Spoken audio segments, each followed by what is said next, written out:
Lulu has invited her brother Billy and her son Jordan over to piece together what they know about her mother's story. So good, I want to. Hey. Hey. How you doing? Hey, Mum. Oh, thanks for coming, you two. Good to see you, kid. How old were you there? 3, maybe 4. She looks happy. Yeah, that was all she wanted, She to have does, her yeah, own you're absolutely family. right, Jordan. What I'm really looking for is the answer to why my mum and your grandmother was the only one out of 7 children to be given away. Why was she the only one separated from the family? Well, I've looked at it from every possible angle and I could never work it out. There was never any rhyme or reason to it. In my mind, it was almost like there was something missing and I couldn't put my finger on it. Who were the family she grew up with, and how old was she when she was sort of given to them? I think she must have been a little baby, a little tiny baby. And the family that took her on were the McDonalds. So she found out that her parents weren't her parents. Yes. When she started a relationship with her natural family. Yes, she got to know them. They became close. But we have no idea. We have no idea why they gave her up. I don't know. Therein lies the mystery. I don't think my mum had the answers. I don't think she knew. We'd have known. The discovery played havoc with her state of mind, and with her emotions. And she became very insecure. We, although it wasn't spoken, we understood. Don't ask too many questions. Don't push it. There's a lot to be answered, so I think the only way to do that is for me to go back home.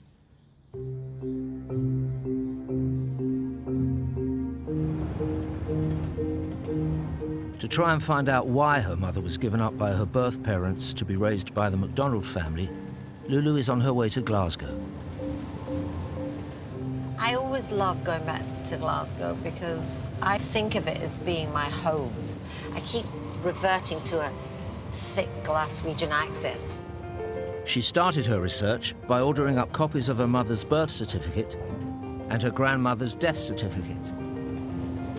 She was born in Castle Street, Glasgow.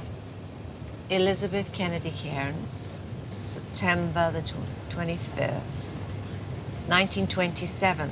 Hugh Cairns is my mother's father. And Helen, is that Darling Cairns, who was originally Helen Kennedy, is my mother's mother. So what I have here is my grandmother's death certificate. Helen Darling Cairns, married to Hugh Cairns, died 1935. Wow. She was only 31. Ooh, ah. That's young. Well, I suppose my mother was 7 years old when her mother died, her real mother. What did she die of? Peritonitis, ruptured appendix, profound toxemia, cardiac failure. Poor woman, 31. Wow. She had 7 kids before she was 31.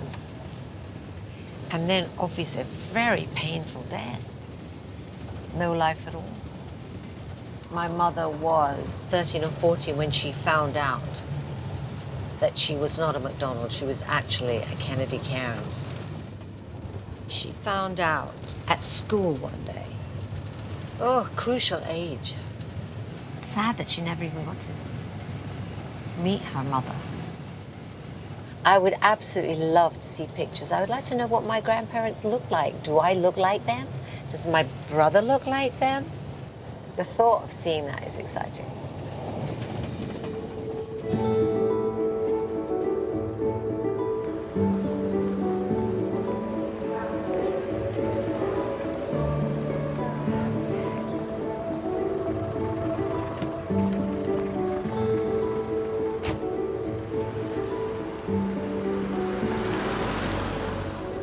Feels like home. But It doesn't seem as big. When I was tiny, I thought Glasgow was huge. I'm going to meet my Uncle Jim and my cousin, Eleanor, who I used to play with when I was young. I would have seen her the last time when I was, before I was 15, before I became Lulu. I really hope they've got some answers to some of the questions. Lulu knows that her maternal grandparents, Hugh Cairns and Helen Kennedy, had 7 children. Her mother, Elizabeth, was their middle child. When she was about 13, Elizabeth met her biological sister, Nellie, who told her who her birth parents were. Lulu hopes that Nellie's daughter, Eleanor, and her mother's younger brother, James, can tell her more about why her mother was given away as a baby. Oh my God, hello.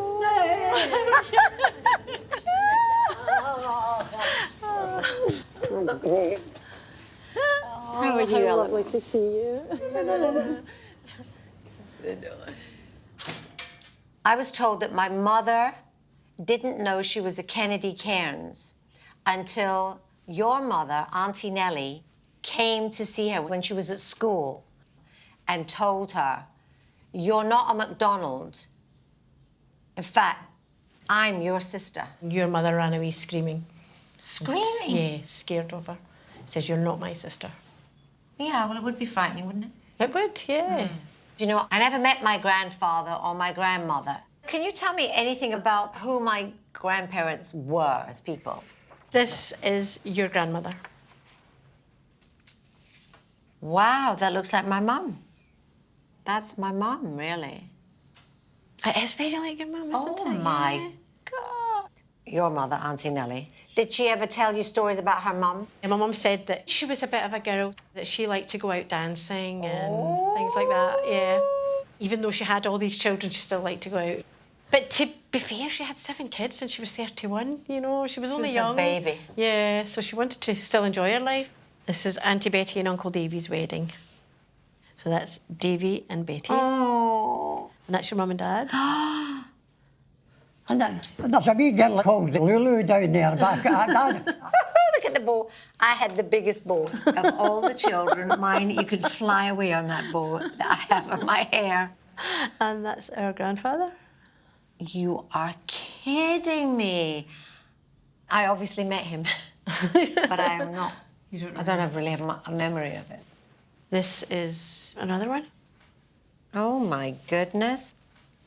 Look at those eyes. I know. They're quite And my daughter says he piercing. looks really scary. He's got a scar from here, see, which went right up to his ear. Oh my goodness, how did that happen? One story is it just happened as he was coming out of a football match.